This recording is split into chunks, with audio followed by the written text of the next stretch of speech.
Hello, this is Dr. Grande. In today's video, I'll be reviewing 6 myths about narcissistic personality disorder, which I'll refer to as NPD. If you find this video to be interesting or helpful, please like it and subscribe to my channel. That way you won't miss any new videos. Now, when we talk about NPD, we're not talking about narcissism that we would see on a regular basis. The trait of narcissism is fairly common, and it runs on a continuum. With NPD, we see an extreme manifestation of that trait.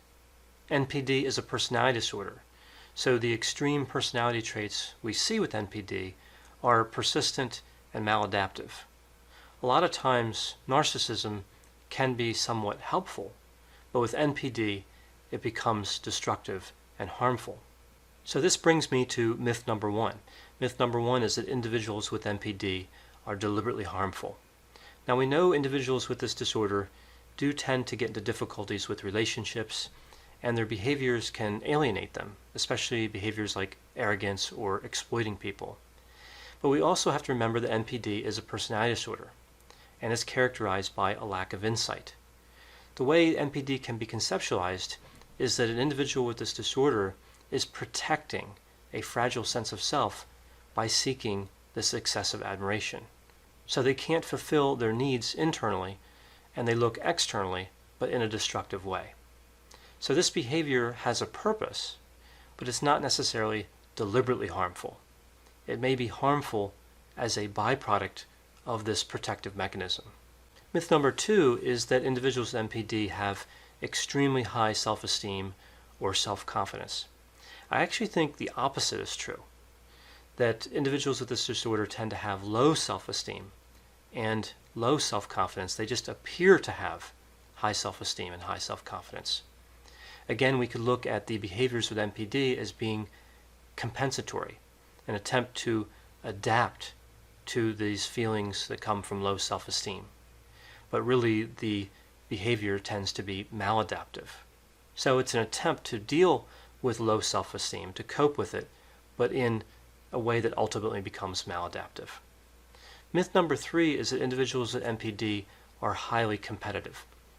Now, sometimes we do see highly competitive behaviors with individuals with NPD, but because defeat can be so detrimental, because they have difficulty processing defeat, oftentimes they avoid direct competition with other individuals. And in a situation where direct competition can't be avoided and they end up losing, they make excuses, they rationalize for why they lost. For example, by suggesting the other person had some sort of unfair advantage, or that the other person just had good luck. Myth number 4 is that individuals with NPD view themselves as better at everything or better than everyone. Well, there are a few different components to this myth. In terms of an individual with NPD being better at everything, usually individuals with this disorder view themselves as superior with certain skills or characteristics or attributes, but not everything. And the same could be said for the being better than everyone component. A lot of times they do have a superior attitude we call superciliousness, but they also acknowledge that other individuals have superior traits. And a lot of times what they do here is they identify with those individuals. They believe that those individuals can understand them in a way that other people can't, that those individuals are special like them. Myth number 5 is that criticism is helpful to a person with NPD. Now, criticism may be helpful under certain circumstances, but oftentimes criticism can be devastating and lead to feelings of depression and anxiety. So this goes back to the idea of the fragile sense of self.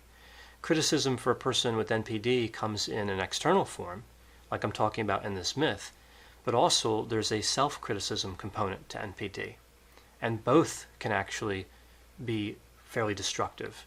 I think that one of the reasons this myth stays around is because individuals with NPD tend to be critical. So it seems to make sense that criticizing them would be helpful.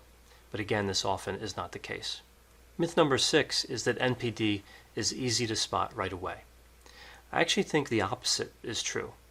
Initially, individuals with NPD present as confident, productive, charming, maybe an expert in their field, but over time, we see that that's oftentimes not the case.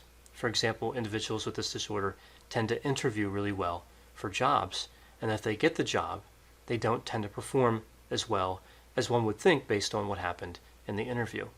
So individuals with NPD oftentimes have learned to navigate, especially initial interactions. But remember, narcissistic personality disorder is a personality disorder. So it's persistent, and over time, the characteristics will become more visible. However, in the short run, this disorder is not always easy to spot. This is the case for a number of personality disorders, not just narcissistic personality disorder. Initially, there may be no clear signs, and then over time, this persistent pattern, this maladaptive pattern, becomes more visible. I hope you found this description of 6 myths about narcissistic personality disorder to be interesting. Thanks for watching.